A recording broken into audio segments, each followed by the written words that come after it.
So how does that feel, Eliott, that two Frenchmen came into the UK I and know. vice It's versa? at least they weren't Australians is the only good thing to take away from that.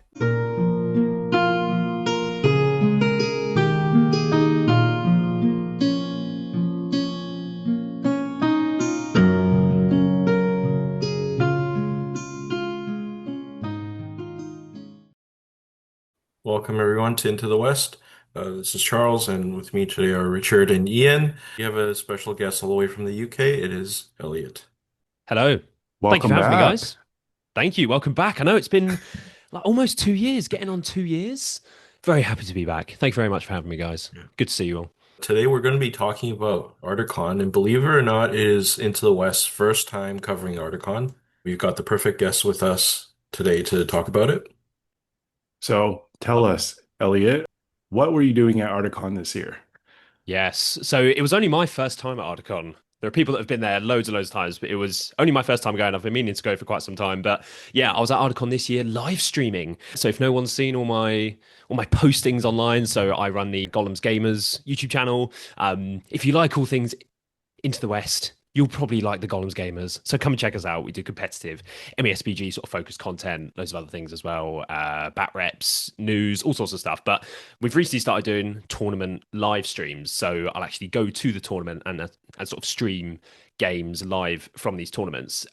Generally sort of more top table kind of games to sort of, get the tense sort of high competitive level SPG action. So Ardacon is obviously one of the longest running sort of international SPG tournaments in the world. It's sort of very, very well known over in the UK. My first time going, so I thought, why not actually see if I could stream ArdaCon? It has loads and loads of international players that go.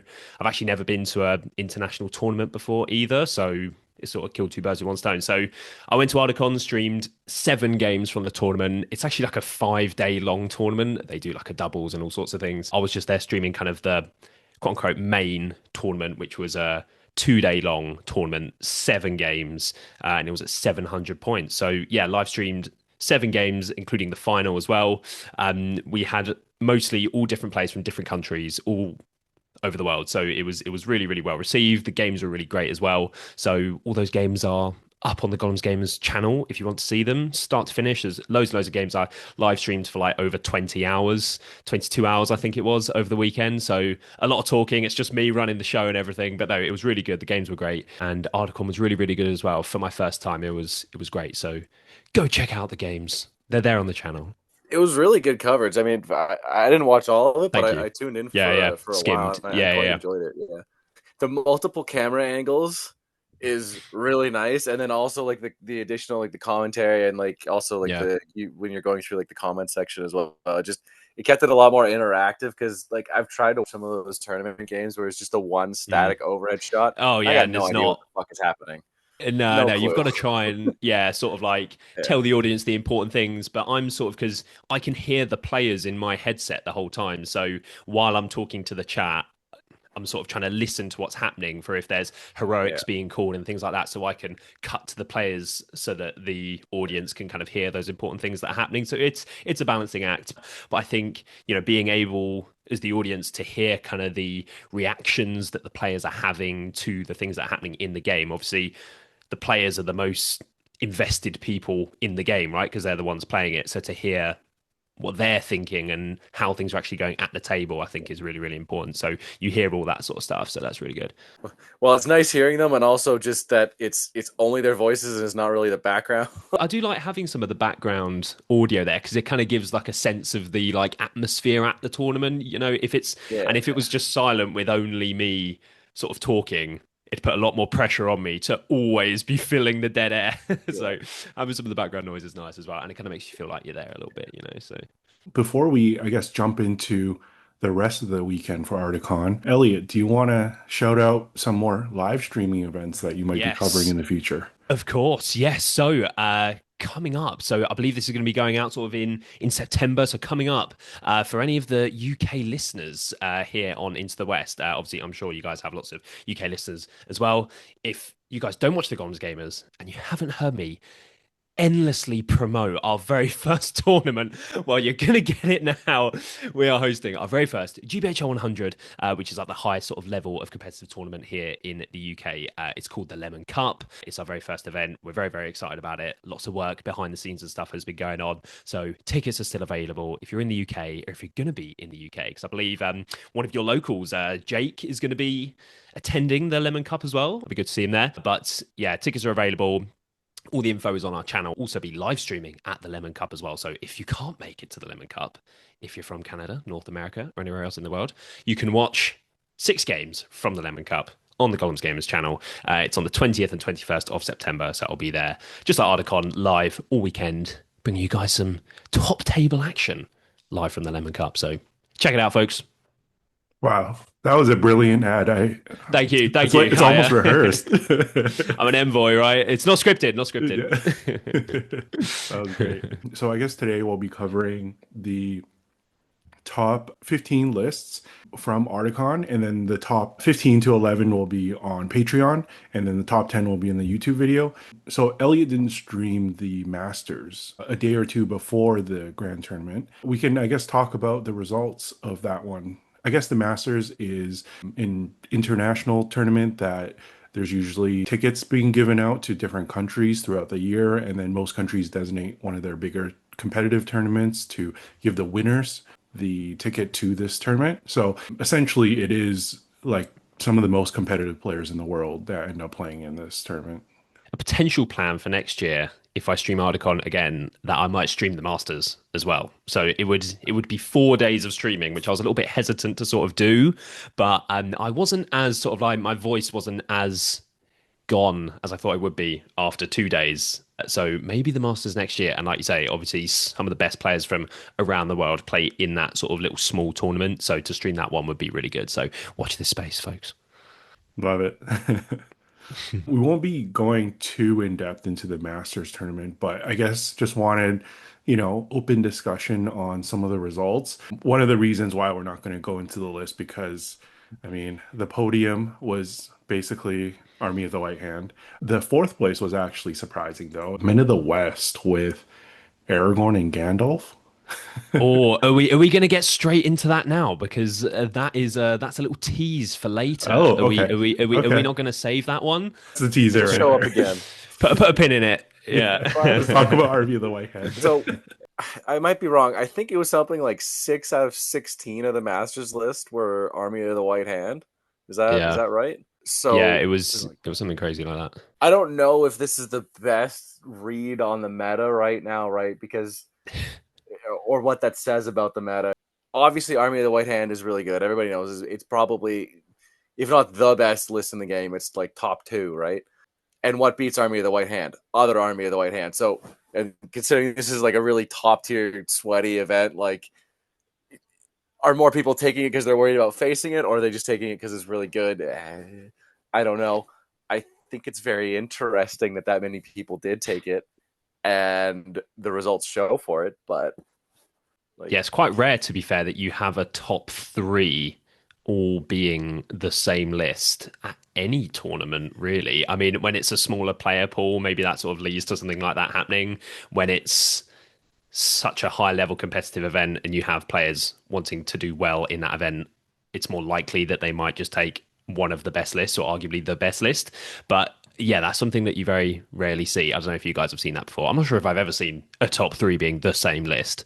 But I guess we did have a little bit of a preview with the Nations Cup this year. What I've heard was that pretty much every team brought a white hand as well. Obviously, it's a different format, but it just shows that this army has been kind of dominating for a while now.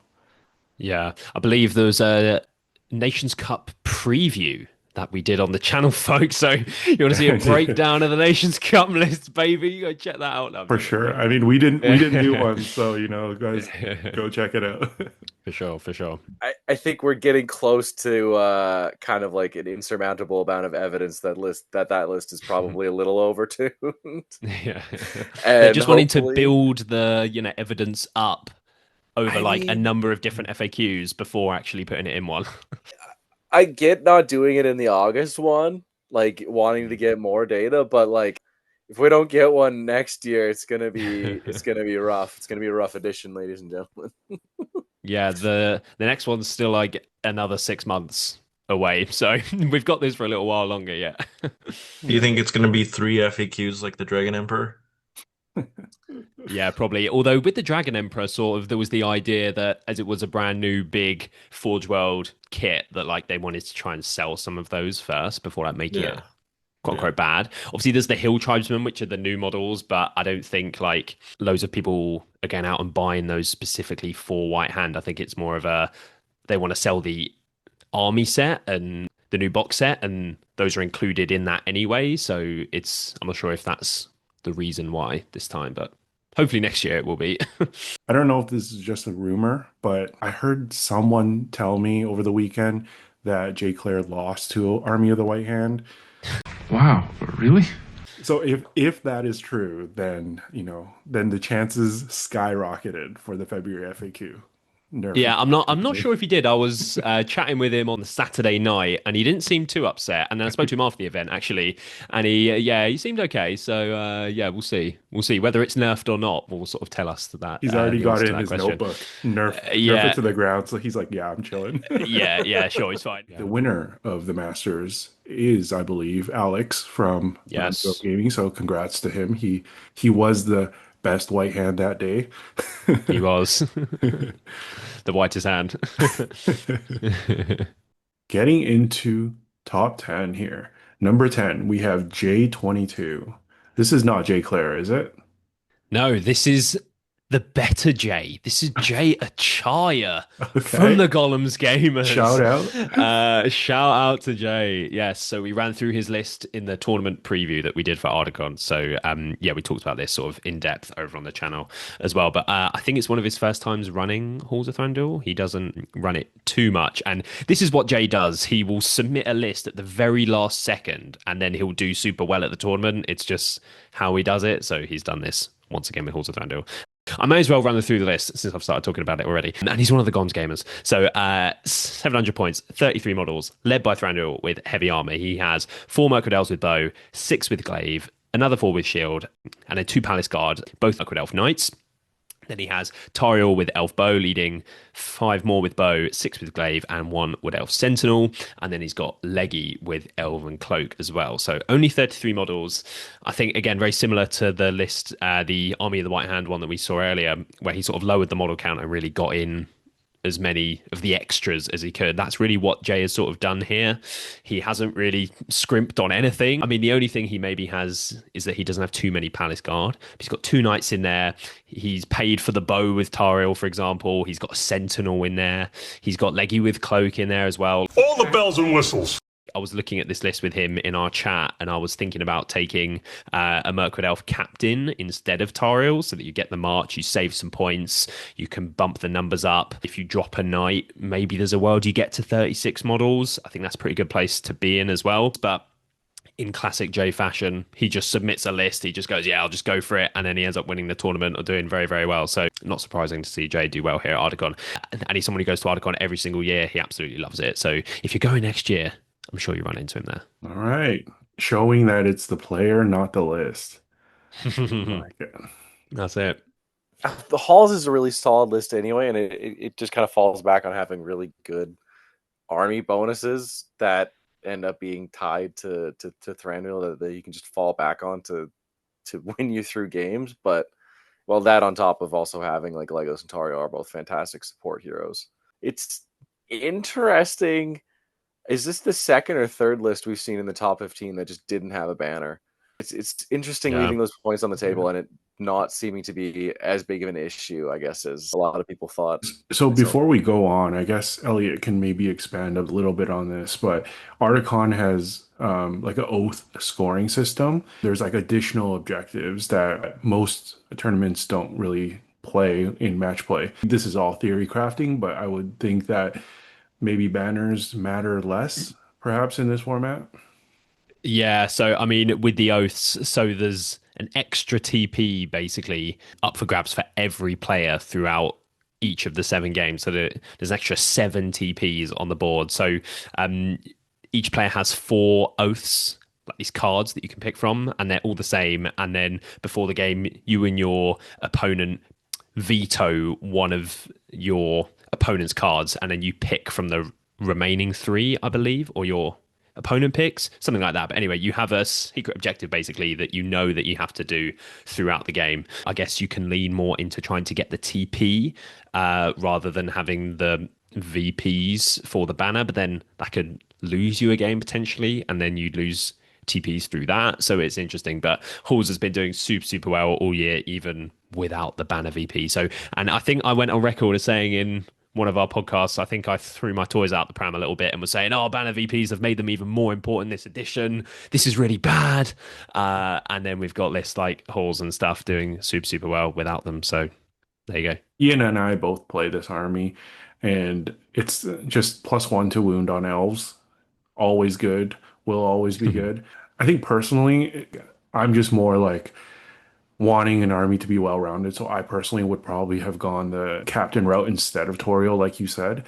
But, you know, on the other hand, if you run into matchups where you suddenly don't need March and you can get through a tournament without using it much, having Toriel, Legolas, and Thranduil is kind of oppressive.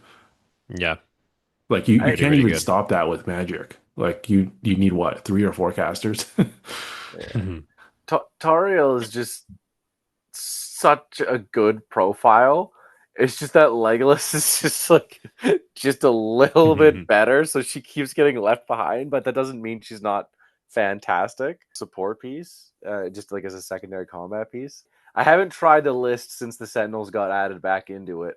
I think that probably helps out a lot as well for like the banners, like we're talking about. Like if the opponent's banner isn't surrounded and you get the opportunity to make it just wander off, and then Legos can one-shot it, right? That gives you just more tools to deal with that and even out those points.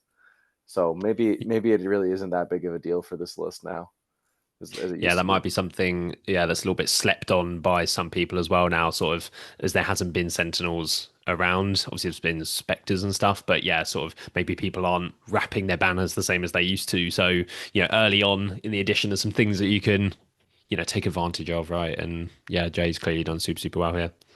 And also, Claves are still just so good. Glaives are busted. First model I converted this edition. And that's why the Mirkwood Elf Captain as well with Glaive is like even better than, it wasn't really seen last edition, but like now it's actually pretty good with the Glaive. Yeah. All right. Charles, anything to add? No, I think Eliott was pretty thorough, covered everything. Sorry. Yeah, I went in there at the start. It's because it was Jay's list. I sort of the teammate in me just took over. Well, Yeah, I like it. I'm excited to see if there's other Gollums gamers in the top 10. Oh, little foreshadowing. Next, we have David Reed. Yes, yeah, very well known Scottish player. Yeah, so we have the Kingdom of Khazad-dûm, and the first warband is Durin, the General, leading 11 Khazad Guard, 2 Iron Guard, 3 Dwarf Rangers with Dwarf Longbow, and 2 Dwarves with Shield, and then a Dwarf King leading 6 Rangers with Dwarf Longbow, 6 Warriors with Shield, 1 Warrior with Banner, 2 Iron Guard, and a Dwarf Captain for a total of 36 models. Hey, Ian, quick, is this Max Bose? I know Ian's counting. It's not. That's exactly what I was doing right now. It's not. It's close, but it's not. Yeah, he's only got 9, right? Yeah. Sheesh. So he could have 11. So what you're saying is if he had 11, he would have won ArdaCon. It's a suboptimal At list. least 2 spots higher. It's not that simple. It is that simple. 1 per bow. Yeah. Exactly. Yeah. Yeah, I mean, the Dwarf Captain solo drop is interesting. I mean, I get it just gets you the deployment advantage for not much cost, but I'm surprised he didn't go. I guess there really aren't any other options besides going for Martin. You can go for the ballista. Yeah. Sheesh. Really bump up that shooting, baby.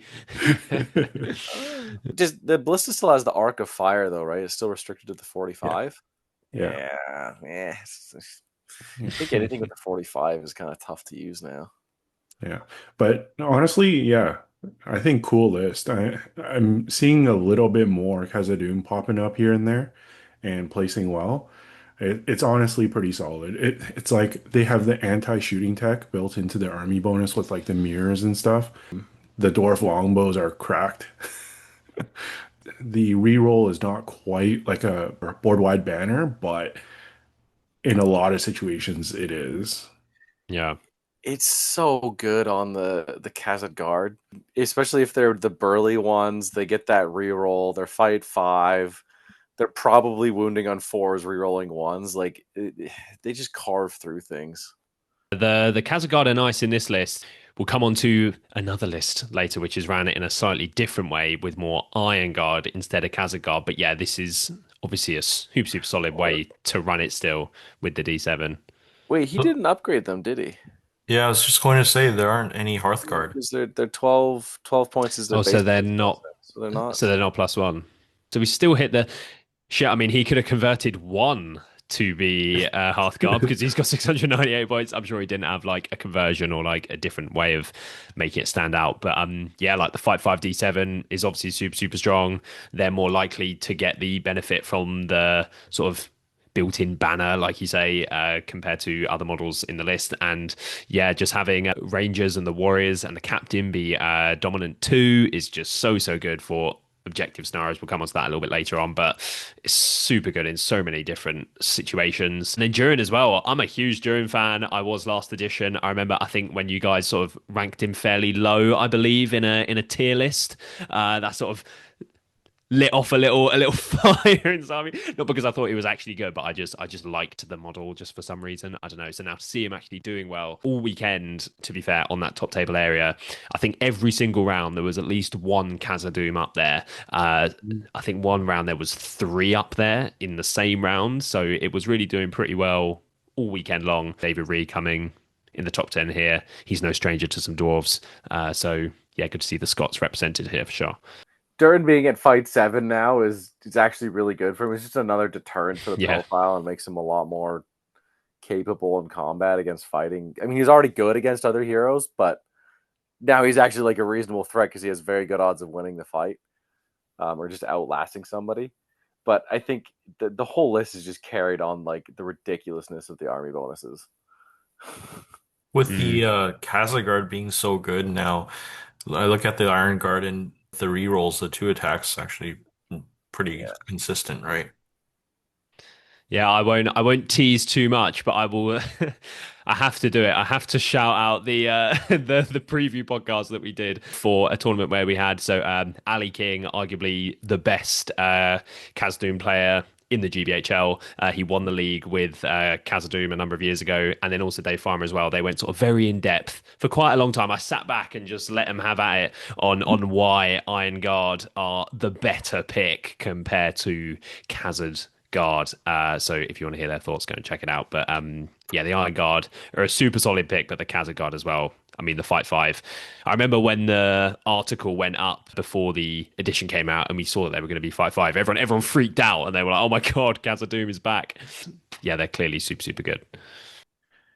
Going on to the next one, we have Guessman, the winner of the Masters. This is Alex from Australia.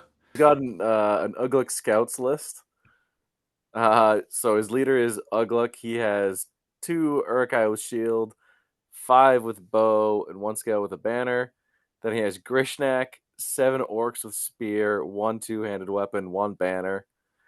Then an Isengard orc captain, 7 spears, 1 2-handed. Another Isengard orc captain with 7 orc spears. Then his 5th warband is an Uruk-hai scout captain, 5 Uruk-hai bows, 1 Uruk-hai scout with nothing. And then his 6th and last warband is another Uruk-hai scout captain with the same warband. So that comes to, how many models was that? 50 models? 50 models. Yeesh. Pretty even split between orcs and Uruk-hai there. And he's got, was that 15 bows? Yeah. And 2 banners. So leaning pretty heavily into the animosity there. Yeah, he's got a good split. I mean, this is, from the beginning of the edition drop, it's been one of the stronger armies. But I think what I'm impressed by is this army scaling to 700 points. I feel like 700 points is like on the borderline of where it like works because at 800 it just doesn't feel powerful enough because it just has non D6 Urukai. But this is a cool list at 700 because it's a lot of models and a lot of plus whatever to wound modifiers, right? You can get, I believe, up to like +3 on the Urukai Scout Yeah. Captains. So, yeah.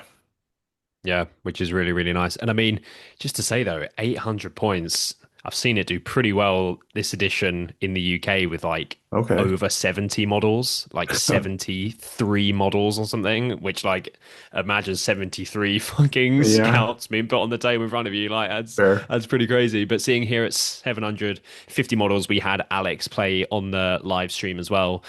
So to yeah, kind of his thoughts and everything on the list are there in the live stream as well. But what I was impressed with was how he's got up to the 6 heroes while also fitting in 2 banners and a drum. Like he hasn't had to wait. Sorry, does he not have a drum here? No, he doesn't have a drum. Sorry, sort of still fitting in lots of the tech. Obviously, the heroes are pretty cheap, but sort of having might in lots of different places, march in so many different places as well. I'm personally not that big a fan of the Grishnak pick, but he's already got so many captains. Like if it was at lower points, I'd be choosing like a scout captain or Malher or someone over Grishnak, but there was no legacies allowed at ArdaCon. So, you don't want to take a 5th captain, right? So it's fair enough. But yeah, just having might in lots of different places, being able to march everywhere, the Urukai being super fast. I mean, it's the scouts we all know and love and hate at the same time when you play against it. So super, super strong. Who's your other named choice? I guess Snaga, right? That's it. Yeah, But you Yeah. never you take take them. Grishnak over Snaga. Yeah. You still Yeah, got that's fair. backstabbers and strike, right? So you can still get up to +2 to wound and striking. So Mm, yeah. a little might battery as well. Yeah, it's got what 13 might. It's actually pretty high for this edition. You don't really You see can just might burn through counts it. that high. Yeah. So Yeah. it's really solid. I guess I can see why he didn't take the drum, right? Because he's okay with burning some might. If you need to march your whole line, you maybe do 2. Probably don't even need 3 marches. 2 is probably enough to cover most of your army. And I think what is it? 5 out of 6 of his models have of his heroes have Yeah. marks. Like it's Yeah, everywhere. yeah. And So like the drum, doesn't affect the orcs anyway. So are you going to pay the points for a No. drum that only affects half the army, or pay for another hero? You're paying what, an extra 10 or 15 points for another hero that has might instead that you can then spend to march, and then it affects everything. yeah, Seems and the better option. if you're only doing half move with the scouts anyway to shoot, your orcs can keep up just fine. Yeah. So yeah, it's solid. I'm liking the variety so far in the top 10 Yeah. or even in the top 15. Nothing has Mm. been really dominating. All right. Number 7, we have Tex, another battle of the 5 armies. This one, the general is legless, leading 3 Mirkwood elves with shield, 3 with glaives, 3 with bows, 2 Mirkwood elf knights. Second warband is Laketown Militia Captain, leading 7 Laketown with bow, 5 with spears. Third warband is Feely, leading Iron Hills Warrior with banner and shield, and then 7 with shield and spear. And then the fourth warband, we have Gwahir, of course, to a total of 35 models. So this is almost exactly of like what I played at Adepticon, really, except the difference of Nori versus Feely, right? Feely What is does Feely do? Let me go into the depths of my rulebook now to try and find what that profile does. well, Feely is an interesting pick because I think he has like synergy with the brother, right? Keely. Yes. Yeah. Yeah. So you're So they You're have a losing that. reroll. It's combat synergy, the most Yeah. useless rule of the last edition. It's actually good this one, but you need both of them to trigger it. So I think his biggest thing is just that he's got 3 might and he's got strength and strike. Yeah. yeah. And he's So 70 he's got points. yeah. Yeah. Yeah, Nori is 75, so I think that's Yeah. why he has the extra model, right? I had 34, so A little bit cheaper, gets an extra might point. Still D8, right? So still really solid. Yeah. yeah. If I was sort of running this, I would probably only have the one knight. Having Guar here, it gives you that sort of ability to go and sort of make plays on objectives and things. You could maybe, I don't know, upgrade some of those Lake Town or, maybe get to 36 models. I could probably live with only having one knight, I reckon, considering you've got Guar here. And yeah, maybe do something else with those points. Was this a teams event where you couldn't have multiple, like your team couldn't have multiple of the same hero? Yes, I believe it works the same way as it did at the Nations Cup. Yeah, and you also Okay. can't play people in your team until the final round, or not even in the final round. But So yeah, you can't play them either. that Okay, might so be why he has Feely instead of Nori. yeah, that probably Just the explains some of the more I interesting see, choice. I see, I yeah, see. Yeah, fair. Yeah, So if there's an error ball reclaimed or something, yeah, or something. yeah. yeah. But honestly, yeah, having played this, like I know, depending on which group you're talking to or which country, I know this army has been kind of going under the radar a bit. But personally, yeah, I do think this is one of the top armies right now. So very, very solid. Like Eliott said, two of the top, at least top five models in the game, and then all the warriors except for the Lake Town are are very solid. So Yeah.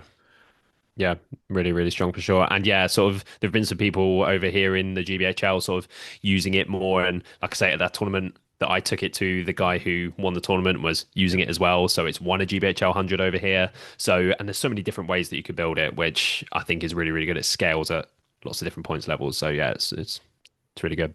but I think it's confirmation that the auto picks are Legolas squad here, and then you can add Yeah, whatever you want to it. Seems around like a it. lot of people are still liking the Lake Town militia captain, which is good that Mm. he's stuck around. Cheap Yeah, the March. March. In Battle of Five Armies, your options are either Thorin, Dane, or you have to take a captain to get March. I think. Yeah. All right, and we might need to get Elliot to read this one Oh, again. yes, Number we'll do it. 6. So, yes, Ali King, as I mentioned earlier, won the league with Khazad-dûm, and he's very, very happy that they are now back on top almost of the GBHL meta pyramid. Not quite, but they're doing very well at the moment. So 699 points, led by Durin, who's leading 4 Dwarf Rangers with longbows, 6 Iron Guard, 6 Dwarf Warriors with shield, and 1 Dwarf Warrior with banner. Then he has 2 Dwarf Captains with identical warbands, which are 4 Dwarf Rangers with longbow, 2 Iron Guard, and 3 Dwarf Warriors with shield. So 38 models. He's got 10 Iron Guard. Now, Ali actually played on the stream with this list against Jude, I believe, from Australia. This was a super, super good game. Arguably my favourite one of the weekend. Khazad-dûm against a Balrog as well. So, like, very thematic as well. It was on a great looking board. So, it was a really, really good game. And my God, did the shooting absolutely tear through the goblins. The dwarf longbows were so cracked. I'm not sure if this is in part the list or just that Ali is really good at rolling dice.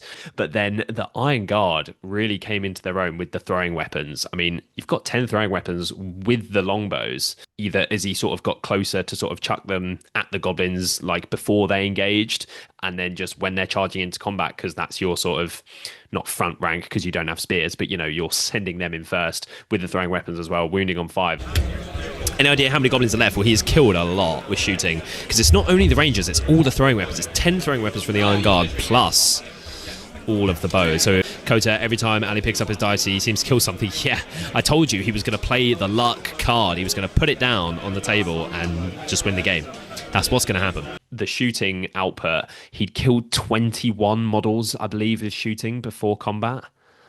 So, obviously they're goblins, but there's lots of D5 sort of lists out there that there could be a similar sort of thing that happens. He won that game, but that was a really, really tense game of whole ground. And the dominant 2 came in so clutch there because obviously he had the Balrog on the middle. I think it was only the Balrog at the end of the game, but the reason he won that was because he had the dominant 2 there. I think he doubled the Balrog or like maybe just missed out, but obviously the Balrog's dominant 10.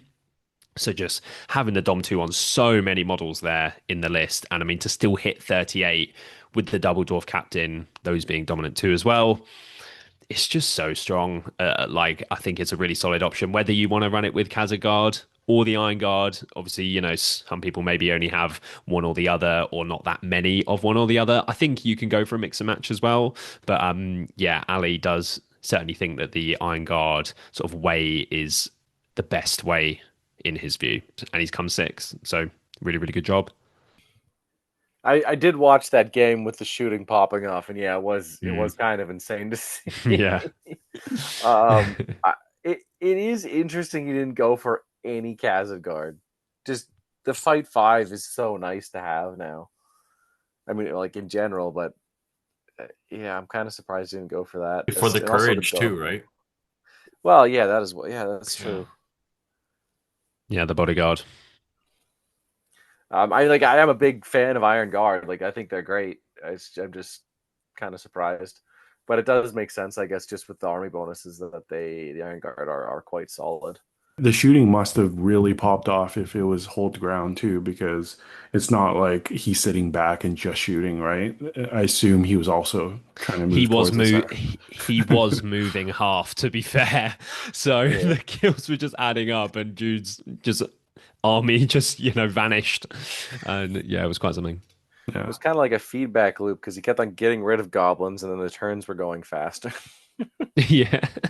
And then by the end, yeah, it was just the Balrog on the middle. So yeah.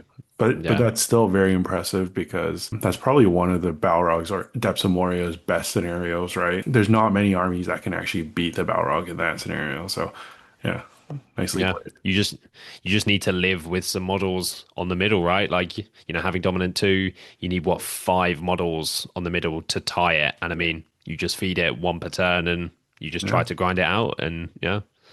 For the hero choices, he does have dominant on all of his heroes, which is actually pretty nice, and that's a pretty rare thing to get. In addition to all the other models as well, but yeah, that's what the equivalent of 7 models in just those 3. So yeah. Into our top 5 now. Ooh, another familiar name.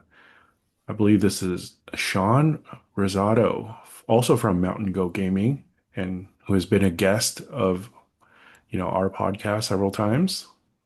First time at ArdaCon, I believe, as well. So congrats on 5th place. Yeah, Sean brought Army of Airborne. His general is a Dwarf King, leading 7 Iron Hills with Spear and Shield, 3 with Crossbow, and 1 with Banner and Shield. And then he had Glowin, leading 7 Iron Hills with Spear and Shield, 2 with Crossbow, and 1 Goat Rider with War Spear.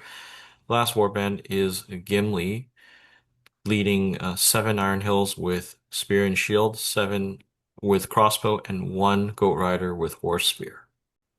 It's 34 models, 697 points. So this is another army that right when it came out, we were like, yeah, this shit is good. So we had this one, on the stream as well. We had Sean on, so he was representing the Mountain Goat Gaming boys. He had a little bit of a rough one. He was playing against Army of the White Hand, the new scenario where you have to pick up the gold, the 3 treasure hoard. Treasure hoard, yeah. And sort of the reason that was particularly annoying was because you have to start in the 12-inch bubble. His whole army was sort of right there, and he couldn't fan out properly enough before Saruman did the lightning. So he did that and kind of killed a lot of dwarves with that. The shooting was then pretty cracked as well with Army of the White Hand, so it was quite a tough one. And then also Army of the White Hand can slow you down for that 1 turn as well. So he lost quite a lot of dwarves before he made it to combat. But go on. I think Grima kind of messed him up too, because the king was his march. Yeah. He couldn't march. He didn't want to march and lose both of his might because he's his leader. And yeah. And then he was on like 1 wound, no fates. You had to hide him. So it was tough. But yeah, Army Variable and Adam as well from the Gollum's Gamers took this as well. He was talking with Sean, sort of trying to ask him like how he was doing so well, because Adam was not having a very good time, and he's very experienced at using dwarves as well. Yeah, likewise, Richard, I think that sort of when we saw the list, we thought, wow, this is super, super good. Like the blanket +1 just for free, right? Why not just give Iron Hills Dwarves +1? You've got the synergy with Gloin and Gimli, the free heroic combat as well. Dwarf King as a leader is a pretty solid option. So thought it was kind of all good all round. Having spoken to Sean after the event, obviously he's done really well with it, but he wasn't sort of that impressed. He thought sort of like it is a solid list and it can grind out and do well, but it doesn't have like really any sort of like X factor to go and like win you a game. Obviously, it doesn't have any tricks, which is maybe to be expected for an Iron Hills list. But compared to sort of like the Erebor Reclaimed, where you've got the rule with the marching, you've got Thorin free combating, like you've got at least sort of some things that you can play around. Where this is very much you're going to walk up and then just hope that you kill them before they kill you, and there's not too much else. You've got the Goat Riders, which is nice. Yeah, I think the X factor for this is just the sheer damage output from the +1 to wound and the fact that Gimli and Gollum are re-rolling failed wounds. Like it just grinds you down really quickly. I think this is what we call like a pub stomp. If you're newish or you're like, not a very competitive player, I think this is one of the armies that can be a nightmare to deal with, because if you're just looking to like, get into it and just fight it out, you're not going to win. So, yeah, if you're going to run into this battle line, you better have a pretty good battle line stood there against it, or it's not going to go that well. Exactly. All right, let's go to number 4, Shaka. And we got another Ugluk Scout. Ugluk Scouts, 700 points, 52 models, similar sort of build with Ugluk, an Orc Captain, and 2 Scout Captains as well. So he's only got the 1 Warband of Orcs, so only 12 Orcs. So he's going very much into the Scouts. He's got 5, 10, 16 bows there on the Scouts. He's got a drummer and the double banner. So he's only got 4 heroes compared to the 6 that we saw for Alex. He's got the drum in there as well, and he's got more Urukai. So I think it's roughly the same model count. The other one might have had 50. So 2 extra models, more move 8 models, more fight 4 models, less of the animosity going on, but you've still got 12 Orcs with Spear, which is pretty good. You've still got all 4 heroes with March, which is good. You've got the drum. Obviously, the drum is affecting more of the army now. Obviously, it's still not affecting the Orcs, but you still have, 40 models in your list that can be affected by the drum. So I don't think it's a bad option. And yeah, having the 2 banners is super, super good. So it's more of the same, really, just a different sort of take on it. And yeah, he's done super, super well. He's come 4th. So really strong.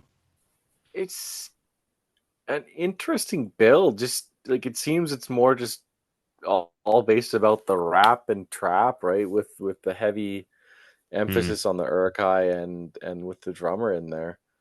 And so few Orcs, especially because they're all spears, right? Like they're probably going to be spear supporting more than triggering the animosity. So yeah, it seems like he's not even going for the animosity, just Uruks surround, and then I guess Ugluk can still activate like the +1 to wound, so that's probably enough, right? Yeah, lots of fight 4, strength 4 wrapping is pretty strong, And you're pretty much running 11 inches every turn for free, right? Yeah. And you're saving that might. So I guess in a way, even though he has less heroes, like the might probably feels about the same because he's not burning them on marches. Yeah. Hey, if you're going to have 40 scouts get to the middle first in whole ground, I mean, does it matter that the 12 Orcs aren't there? Probably not. I mean, numbers like that, it's a lot to fall back on. That move, especially when they move that fast in objective scenarios. Scary list. All right. Oh, Richard 676 representing. Big up. All right, I guess I have to read this. It's Army of the White Hand. So our first Army of the White Hand in the top 10. It's Saruman leading 2 Crebain, 5 Urukai with shield, 1 Isengard Orc with banner, 6 Isengard Orcs with spear, 1 Wargrider with shield. Second warband is a Wildman Chieftain with leading 3 Urukai Scouts with shield, 4 Orcs with spear, 5 Dunlin with bow. Third warband we have the Oathmaker leading 7 Dunlin with bow, 3 Orcs with spear. Fourth warband we have another Wildman Chief with 2 Urukai Scouts with shield, 4 Orcs with spear, and 4 Dunlin with bow. And then last warband is just Grima by himself. 52 models. And yeah, so joking aside, this isn't me, but this is Mhm. kind of how I would build it compared to the other White Hand army. A lot more orcs, so the numbers are much better. Actually, I think the only thing is that he only has two Crebain in here as well. So the other one also only had three, which I'm kind of surprised by. I recently ran a 650 point army and I already had five Crebain. So You need at least a quarter of your model count in the new edition being Crebain. Did you not know this, Richard? This is a thing. yeah, yeah, Probably because he has the 10 Uruks. If you downgrade those, you could probably get the Cremain numbers There up you quite a go. bit. yeah, that's Yeah, true. I didn't have many Uruks. Yeah. yeah. Having 10 though, I think is pretty good though. Sort of, to shield and sort of just slow it down. Like if you do need to live in certain areas at Fight 4, like I think having them is quite important. But yeah, he's got a more traditional build for sure with the two chieftains there and just really trying to hoard out. He's got a Wild Rider in there as well, so he's got some movement still with the Crebain. He's sort of hinging on them more how they were last edition with the Crebain, where they're there to sort of go for key objectives and things over the back or to try and tag a banner or something. Obviously, they can't hold objectives now, but sort of more trying to play them how they were last edition. And yeah, Richard did super well. This was the list that played against Sean, Army of Erebor. So yeah, he did not have a very good time against this for sure. But yeah, I think it's Richard's first GBHL 100 podium and to do it at ArdaCon. Very, very well done indeed. Well done. So, okay, down to our final two. The number two list now, we have Dol Rudir. This list finished in first place at the end of the sixth Sixth game, round. Yeah. and then went into the secret bonus seventh round to play For the top two, the with the top total. two only. Yeah. Yeah. So it's just Yeah. good to note that the top two were already locked in at the end, the end of the event for most people. As someone who has been on the top table for the last game, that's actually like something I might kind of enjoy, just like relax and just like I'm not going to get bumped out of the podium and then just play the Yeah, yeah, game. yeah. Yeah. There was a lot of requests for this list on the stream all weekend long. There were people saying, "Wow, this list is doing really well. It's 3-0.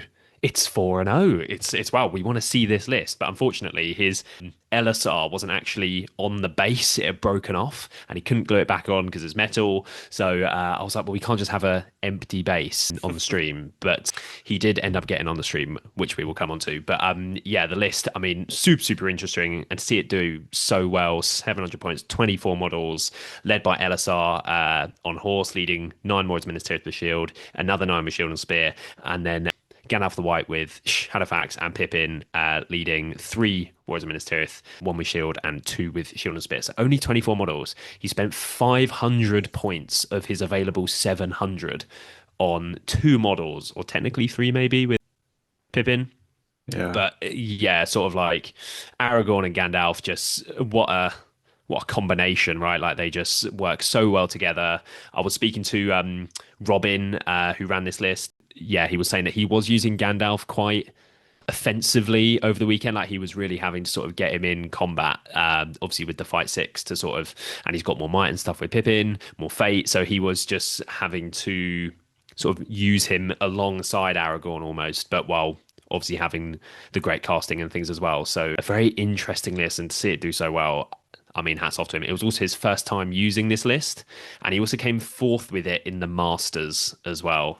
So really good job. Yeah. Very, I very mean, impressive. Second place and then a fourth place at two of Yeah. the most competitive tournaments. Yeah.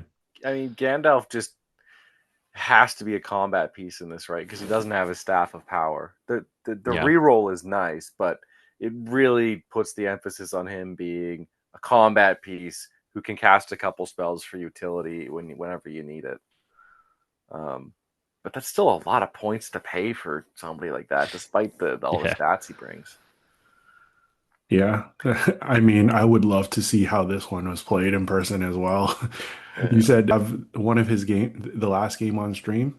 Yes, I Yeah. mean, so we could save that for after we've looked at the number one list, but yeah, no, he played on stream for the final Yeah. game. So All right. Check out yeah, the full game on the that's Gollum it. Gamers It's there channel.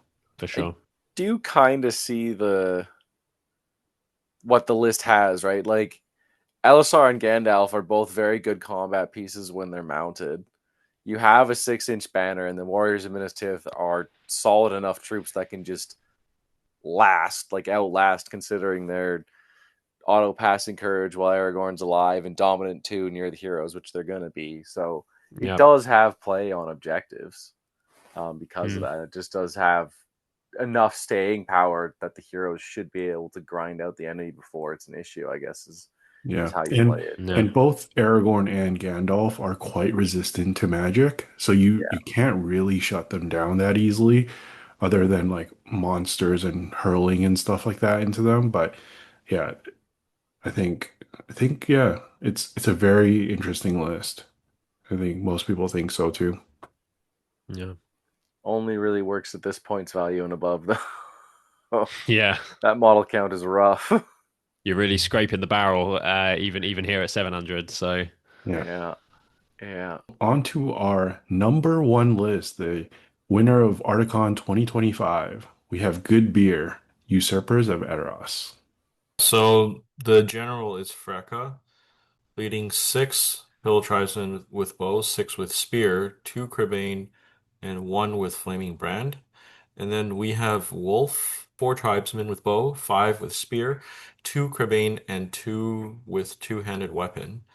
And then 2 hill tribe chieftains with similar warbands, 4 with bow. First one has 6 with spear, 1 Crebain, and 1 with two-handed weapon. And the second one has 4 with bow, and then 5 with spear, yeah. 2 Crebain, and 1 with flaming brand. So that's total 56 models. So very similar to Dave Farmer's list that we've covered, right? Yes. Hmm. Also, no Roham traders just spamming out. Yeah. Models, yeah, 56 models In- with 7 Crebain. So you can see how Farmer at 800 got it up to 13. I mean, you can keep a very similar model count and just have a load more Crebain. You keep Wolf, Freka's there still. Like you've got the pieces that you need still, but you can just go more Horde with Crebain. And I mean, so yeah, Adrian came first in the actual event overall, but then as in after the 6 rounds, but then he also went into the final round against the previous list that we saw, and he won that particular matchup as well. So he won ArdaCon overall as well. So we actually had Adrian on the stream twice. We had him once playing against Alex from Mount to Go Gaming with his Ugly Scouts that we looked at earlier. So they played, I think it was round 4, so the last game on day 1. And then, yeah, he was in the second place position after the 6th round. So he went into the final round. It was just quite interesting. It was a really big sort of international tournament, obviously, with people from all over the world playing. And we ended up with 2 people from the same French team, guys that play each other in local tournaments. They both lived near Paris, so they knew each other very well. They were drinking beer and just having a good time. It was very relaxed, like you were saying, Richard. Sort of, you're not going to get bumped off the podium. They were just there for a good time. It's in the private sort of upstairs area where they're playing, and it was just a very good, nice, fun game. And it was an interesting game as well between these 2 for sure. But it was really, really good. So how does that feel, Eliott, that 2 Frenchmen came into the UK I and know placed it's versus at like, least they weren't Australians is the only good thing to take away from that. We managed to come on the podium, but it was not in the position that we wanted. So well done to the French though. They came out in full force this year, I must say. So they did well for sure. It's a interesting list. It's similar to the other one, right? You don't really see any other tools besides Freka and Wolf. Besides that, you're just going for basic Wildman and Crebain. Curious, nobody Yeah. brought Thorn out and the actual banner for the VPs. I guess yeah. they don't care about that. Is Again, he too big of a tax to take for the banner? I, I don't know if it's him. Maybe it's just because of the cost of the troops. I Because mean, you'd have to fill out his Thorn is a bit warband. more too, right? Yeah. Were people taking Thorn with the banner and things and with the traitors when they were also taking Wolf? Because I think maybe those people weren't taking Wolf, but I think Wolf has now really become sort of like a really good piece. So you're sort of swapping Okay. those two and then going Yeah. cheaper with the troops. Yeah. Because They've got more points for you get Cobain. you get fight 4 with Thorn though, right? Is that a thing? Yeah, but you're already getting some with Freka as You've well. You're 5-4 with you Freka. probably got enough Yeah. with Freka. Yeah, that Yeah. It's makes like throwing sense. spears D5 and Yeah. a banner.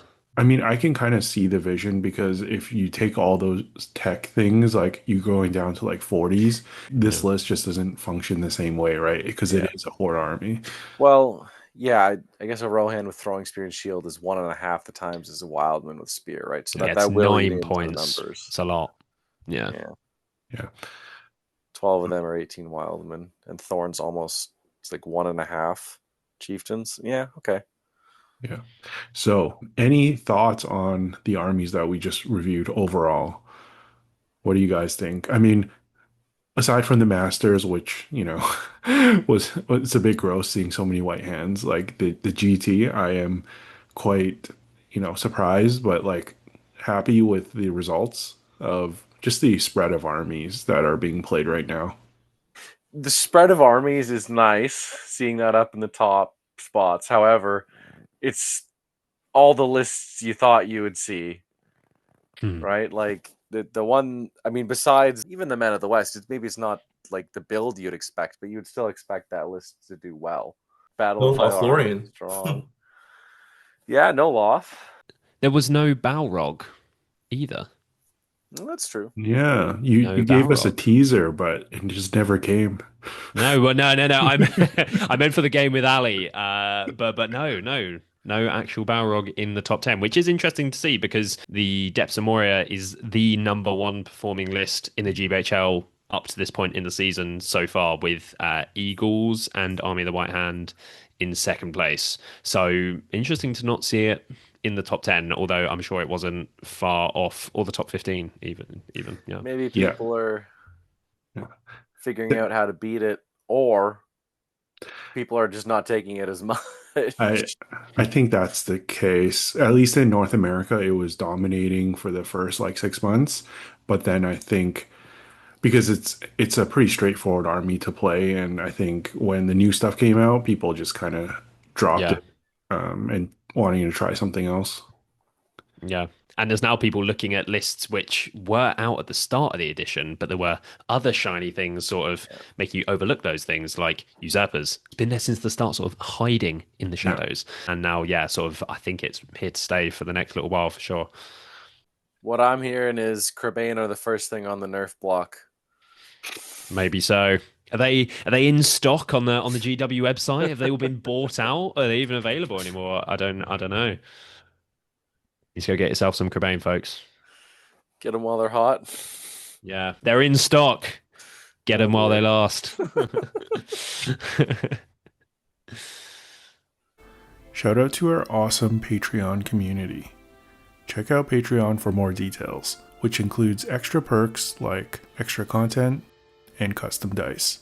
I also want to shout out our sponsors. Check out the Baron of Dice website for a wide range of dice, including for Middle-earth. And check out the Mithril Brush painting contest dedicated to Middle-earth. We're doing a giveaway for all patrons who've entered by the end of the year. Links in the description below. All right, thank you, Eliott, for coming on to the show today to talk about Thank you for having me. ArdaCon. Yeah, cheers, guys. Yeah. Thank you all for watching, and we'll see you all next time.